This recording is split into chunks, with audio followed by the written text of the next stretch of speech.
नमस्कार, मैं हूं आपके साथ शिप्रा झा और आप देखना शुरू कर चुके हैं देश का पहला समझाने वाला बुलेटिन खबर तो समझिए। इस प्राइम टाइम के बुलेटिन में हम आपको दिन भर की सबसे चर्चित खबरें दिखाते हैं और फिर खबरों को विस्तार से समझाते भी हैं। तो आइए आज की 4 बड़ी खबरों को पहले शॉर्ट में देख लेते हैं और फिर आगे विस्तार से आपको समझाएंगे। आज बुलेटिन में सबसे पहले बात होगी पहलगाम के जवाब में क्या कुछ बड़ा होने वाला है। राष्ट्रहित के मुद्दे पर गर्दन काट राजनीति आपको समझाएंगे और ताड़ी पर तेज सियासत के मायने आपको बताएंगे। इसके साथ ही समझिए कुशवाहा ने क्यों दी एनडीए नेताओं को नसीहत।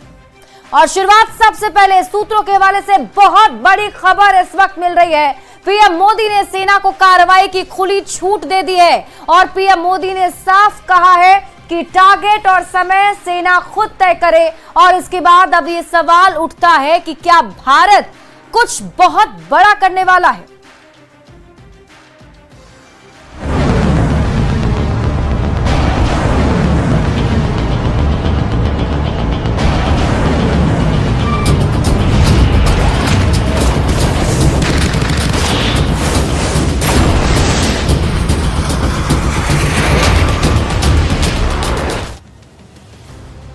पहलगाम आतंकी हमले के बाद आतंकियों के खिलाफ जोरदार एक्शन की तैयारी है।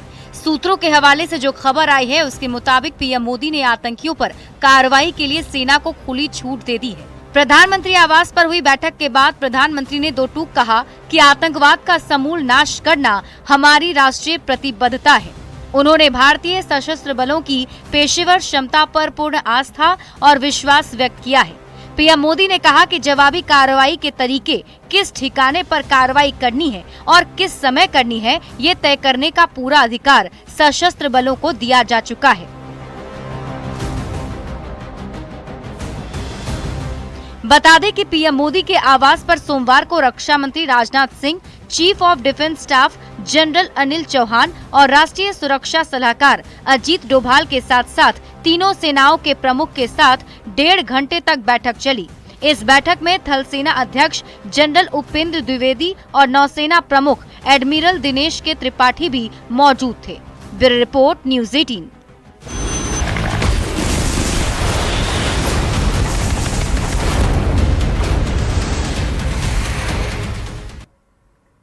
तो लगातार बैठकों का दौर जारी है। तो ऐसे में सवाल ये कि पहलगाम के जवाब में क्या कुछ बड़ा होने वाला है। देखिए, प्रधानमंत्री आवास पर बड़ी बैठक आज हुई जिसमें रक्षा मंत्री और एनएसए अजीत डोभाल बैठक में मौजूद रहे और इस बैठक में तीनों सेनाओं के चीफ भी मौजूद थे। यहां तक कि 48 घंटे में रक्षा मंत्री और प्रधानमंत्री की तीसरी बार ये मुलाकात हुई है। और इस हाई लेवल बैठक पर सूत्रों के हवाले से जो बहुत बड़ी खबर निकलकर सामने आ रही है वो ये कि पीएम ने तीनों सेनाओं को एक्शन करने की पूरी छूट दी है। आतंकवाद का पूरी तरह से सफाया करेंगे, सेना समय और टारगेट तय करे, पीएम मोदी की तरफ से ये साफ कर दिया गया है। इसके साथ ही सेना जवाबी कार्रवाई के लिए समय तय करे, पीएम मोदी ने इस बैठक में कहा। और पीएम मोदी ने यह भी कहा कि हमें सेना की क्षमता पर पूरा विश्वास और भरोसा है। इसके साथ ही खुली छूट भी तीनों ही सेना के प्रमुख को दे दी गई है। तो ऐसे में अभी भी सवाल यही कि क्या कुछ बड़ा होने वाला है। बढ़ते हैं आगे और बात अगली खबर की। पहलगाम में हुए आतंकी हमले को लेकर विपक्ष लगातार केंद्र सरकार पर हमलावर है। कांग्रेस ने अपने सोशल मीडिया साइट एक्स के ऑफिशियल अकाउंट से एक पोस्टर शेयर किया जिसे लेकर अब सियासत भी काफी ज्यादा तेज हो चुकी है। आप ये रिपोर्ट देखिए, फिर खबर तो समझिए।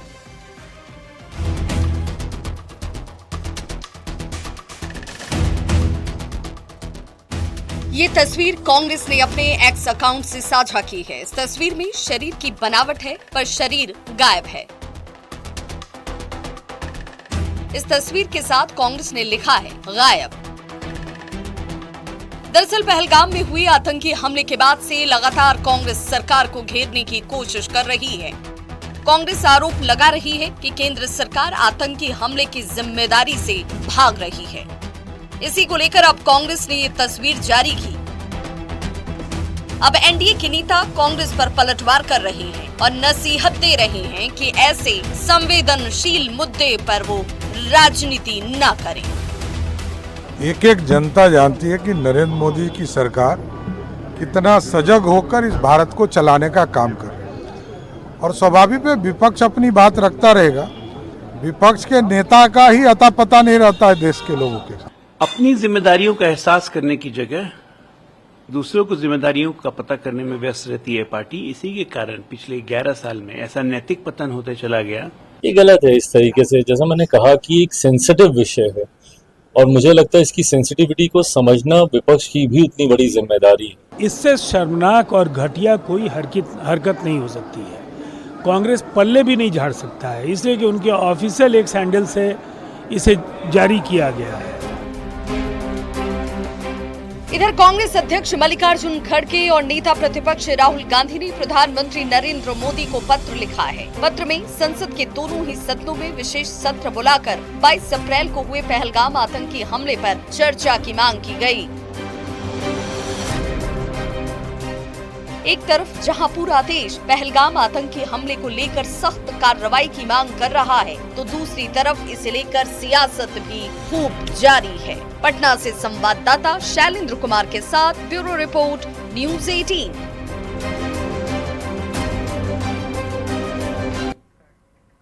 और आइए अब राष्ट्रहित के मुद्दे पर गर्दन काट राजनीति को समझते हैं। देखिए, पहलगाम आतंकी हमले पर कांग्रेस का एक विवादित पोस्ट आज सामने आया। कांग्रेस ने सोशल मीडिया साइट एक्स पर सिर कटे शख्स की एक फोटो लगाई और इस कैप्शन में लिखा गया, जिम्मेदारी के समय गायब।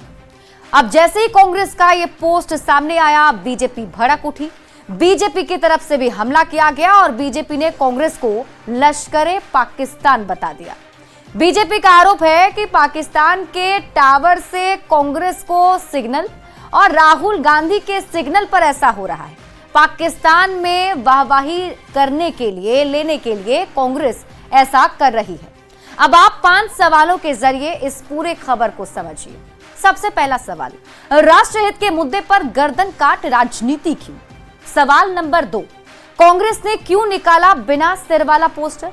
सवाल नंबर 3, जंग के हालात में संसद सत्र क्यों चाहता है विपक्ष? सवाल नंबर 4, वार जैसे हालात में आतंक से लड़ेंगे या फिर आपस में ही भिड़ेंगे? सवाल नंबर 5, कांग्रेस के पोस्टर से मर्यादा गायब क्यों? तो ये सवाल हैं जो इस पोस्ट के सामने आने के बाद उठ रहे हैं।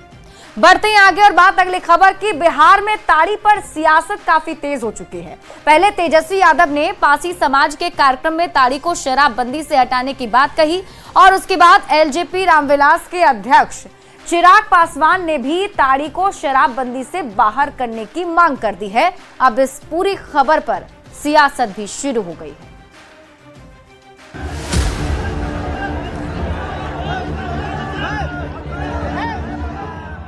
बिहार में चुनाव के दौरान जातीय गोलबंदी का गेम सालों से चल रहा है। फिलहाल निशाने पर है पासी समाज। पहले तेजस्वी यादव ने पासी समाज को साधने के लिए सम्मेलन किया। कई लोगों पे मुकदमा है, तो सरकार बनेगी तो उन पर जितने लगे मुकदमे हैं वो लोग हम लोग वापस लेने का काम करेंगे।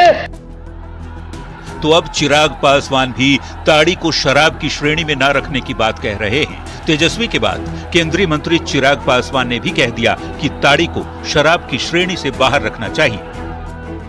हम लोगों ने भी कई बार आग्रह किया है, मांग किया है कि इसको शराब की श्रेणी से निकालकर जो लोग इस व्यवसाय के साथ जुड़े हुए हैं उनको जुड़े रहना देना चाहिए। दरअसल ताड़ी को लेकर जारी सियासत के केंद्र में है पासी समाज, जो परंपरागत रूप से ताड़े निकालने का काम करते हैं। जातीय गणना 2023 के आंकड़ों के मुताबिक बिहार में पासी समाज की आबादी 1% के करीब है। पहले ताड़ी के बहाने तेजस्वी ने पासी समाज को साधने की कोशिश की।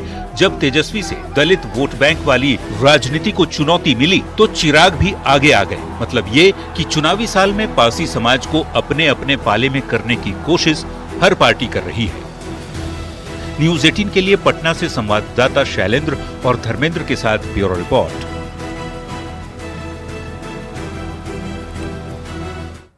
और आइए अब ताड़ी पर सियासत को समझते हैं और उसके लिए समझना होगा कि किस नेता ने क्या बयान दिया है। तो आइए इसे जानते हैं। पासी समाज के कार्यक्रम में तेजस्वी यादव ने कहा कि सरकार बनी तो ताड़ी को शराबबंदी से बाहर करेंगे, और इसके बाद चिराग पासवान ने भी कह दिया कि ताड़ी को शराब की श्रेणी से बाहर रखना चाहिए। दरअसल ताड़ी निकालने का काम पासी समाज के लोग करते हैं और पासी जाति अनुसूचित जाति के अंदर आती है। बिहार में एससी यानी अनुसूचित जाति की आबादी 19.65% है, वहीं पासी समाज की आबादी 0.98% है। आपको बता दें कि बिहार में दलित वोट पर बिहार में 2 नेताओं का दावा है, चिराग पासवान और जीतन राम मांझी।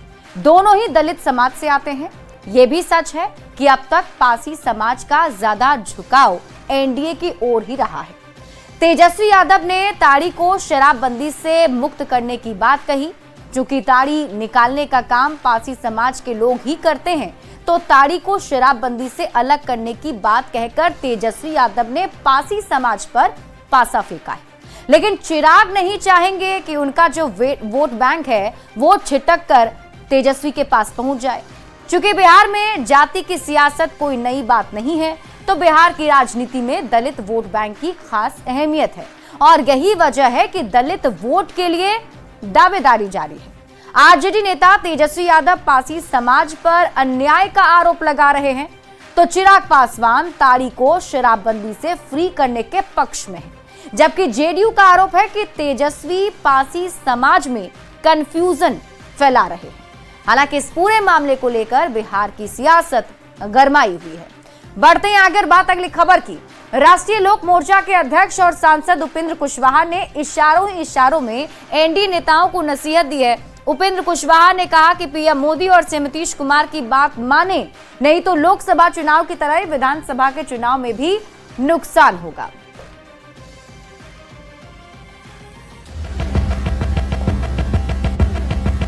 बिहार विधानसभा चुनाव में करीब 6 महीने का समय बाकी है, लेकिन दावेदारी के साथ नसीहत की सियासत तेज हो गई है। राष्ट्रीय लोक मोर्चा के अध्यक्ष और बिहार में एनडीए के महत्वपूर्ण नेता उपेंद्र कुशवाहा का एक बयान इस वक्त चर्चा में है।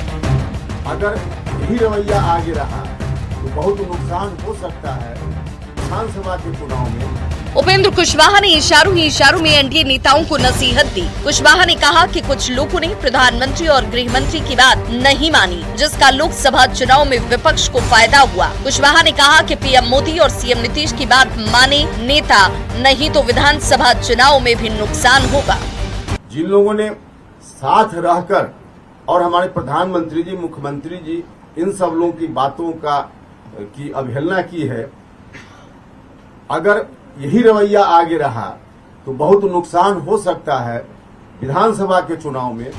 जिस ढंग से उपेंद्र कुशवाहा ने एनडीए नेताओं को नसीहत दी है, उसके बाद सवाल उठ रहा है कि क्या वो एनडीए से नाराज चल रहे हैं। इस सवाल पर हिंदुस्तानी आवाम मोर्चा के अध्यक्ष संतोष सुमन ने कहा कि एनडीए में नेताओं का तालमेल ठीक है। उनके बयान का मतलब ये नहीं कि वो एनडीए से नाराज हैं।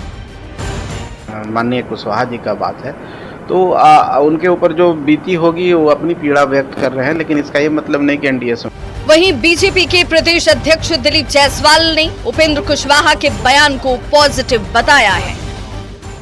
तो उन्होंने एक सकारात्मक बातें कही है, पॉजिटिव बात कही है कि भविष्य में जो है हम लोग को ऐसे लोगों से होशियार रहना है।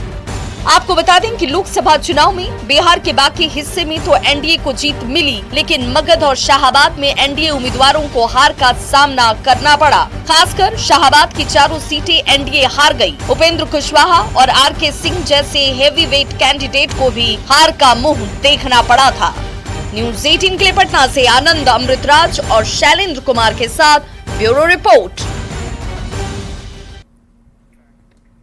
देखिए, उपेंद्र कुशवाहा ने एनडीए नेताओं को जो नसीहत दी उसको समझने के लिए 2 लोकसभा चुनाव के आंकड़ों को समझना जरूरी है।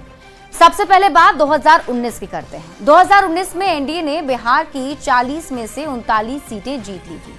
वहीं महागठबंधन को महज 1 सीट मिली। लेकिन 2024 में एनडीए को 30 सीट पर समझौता करना पड़ा, जबकि महागठबंधन 9 सीट पर पहुंच गया, जबकि 1 सीट निर्दलीय पप्पू यादव ने जीती थी। यानी कि 2024 में एनडीए को 2019 के मुकाबले 9 सीटों का नुकसान हुआ। तो ऐसे में ये जो नुकसान हुआ है और इसी नुकसान की भरपाई करने के लिए, चूंकि बिहार में इस बार विधानसभा के चुनाव होने हैं, तो ऐसे में अब पूरी तैयारी एनडीए की जा रही है ताकि विधानसभा चुनाव में वैसी कोई चूक ना हो और जिन जिन जगहों पर एनडीए कमजोर पड़ा था उन जगहों से जो है उस तरीके से सीटों को निकाला जा सके। अब ये नुकसान सबसे ज्यादा कहां हुआ, आइए उसको समझते हैं। तो जान लीजिए, मगध में एनडीए को 3 सीट का नुकसान हुआ, जबकि शाहाबाद में 4 सीटों का नुकसान हुआ है। शाहाबाद में एनडीए को सबसे ज्यादा नुकसान पहुंचा। शाहाबाद की 4 सीटें एनडीए हार गई। अब सवाल है कि एनडीए को क्यों नुकसान हुआ, तो उसका कारण रहा कार्यकर्ताओं में कंफ्यूजन। एनडीए के कोर वोटर महागठबंधन की ओर चले गए और ये वजह बताई जा रही है। अब आप समझिए कुशवाहा ने क्यों दी है एनडीए नेताओं को नसीहत। तो कंफ्यूजन कैसे पैदा हुआ? पवन सिंह पहले बीजेपी में थे। पवन सिंह काराकाट से निर्दलीय चुनाव लड़ गए और पवन सिंह के चलते उपेंद्र कुशवाहा की हार हो गई। इसके साथ ही बिहार में राजनीति पर जातियां हावी हैं। वोटर्स भी जातिगत आधार पर बटे हुए होते हैं, अपनी जाति के हिसाब से ही वोट करते हैं। तो पवन सिंह निर्दलीय चुनाव लड़े और मैसेज गया एनडीए के राजपूत वोट कुशवाहा की बजाय पवन सिंह के साथ है। शाहाबाद की बाकी 3 सीटों पर कुशवाहा वोट एनडीए से छिटक गया, जिसका नुकसान एनडीए को इस बार उठाना पड़ा, जिसमें औरंगाबाद की जो सीट है वो शामिल थी। औरंगाबाद में आरजेडी से अभय कुशवाहा चुनाव लड़े। मैसेज गया कुशवाहा वोट महागठबंधन में जा रहा है और ऐसे में महागठबंधन को यहां फायदा हो गया। और इसके साथ ही औरंगाबाद का रिएक्शन काराकाट में भी हुआ, जहां राजपूत वोटर्स उपेंद्र कुशवाहा की जगह पवन सिंह के साथ चले गए। औरंगाबाद में सुशील सिंह भी हारे और काराकाट में उपेंद्र कुशवाहा की हार हो गई। तो ऐसी गलती विधानसभा चुनाव में ना हो। नेता पीएम और सीएम नीतीश कुमार की बात माने, नहीं तो नुकसान होगा। ये नसीहत उपेंद्र कुशवाहा की तरफ से एनडीए के नेताओं को दी गई है, ताकि इस बार जब बिहार विधानसभा के चुनाव में चूंकि 225 सीट जीतने का एक टारगेट रखा गया है, तो उस बड़े टारगेट तक को अचीव करने के लिए जो शाहाबाद का इलाका है वो काफी महत्वपूर्ण इलाका है। तो ऐसे में उपेंद्र कुशवाहा की तरफ से कहा जा रहा है कि कोई कंफ्यूजन एनडीए के जो कार्यकर्ता है उनके बीच ना हो, जो जनता है उनके बीच कोई कंफ्यूजन ना हो। एनडीए पूरी मजबूती के साथ, एकजुटता के साथ चुनाव में जाए, ये नसीहत उनकी तरफ से दी गई है। बढ़ते हैं आगे और बात अगली खबर की। 14 साल के बिहार के लाल वैभव सूर्यवंशी ने आईपीएल में केवल 35 गेंद पर शतक लगाकर इतिहास रच दिया और बेहद ही साधारण परिवार से आने वाले वैभव ने अपने दमदार और धमाकेदार प्रदर्शन से पूरी दुनिया को चौंका दिया है।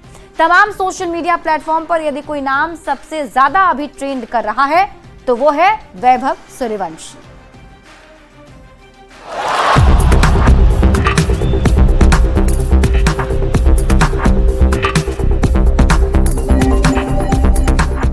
वैभव सूर्यवंशी क्रिकेट का वो उभरता सितारा जो अब अपने नाम को पूरी दुनिया में चरितार्थ कर रहा है।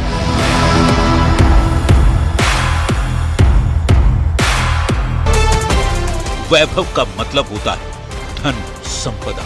इस नाम के साथ जुड़ा है सूर्य। बिहार के समस्तीपुर का 14 साल का ये लाल आज अपने बल्ले की रोशनी से चमक रहा है।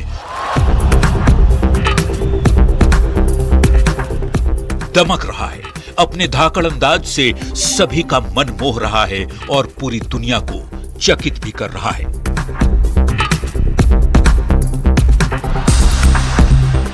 भला 14 साल का मासूम लड़का क्रिकेट के मैदान में बड़े बड़े धुरंधरों की तरह कैसे खेल सकता है, ये सोचकर पूरी दुनिया चकित है।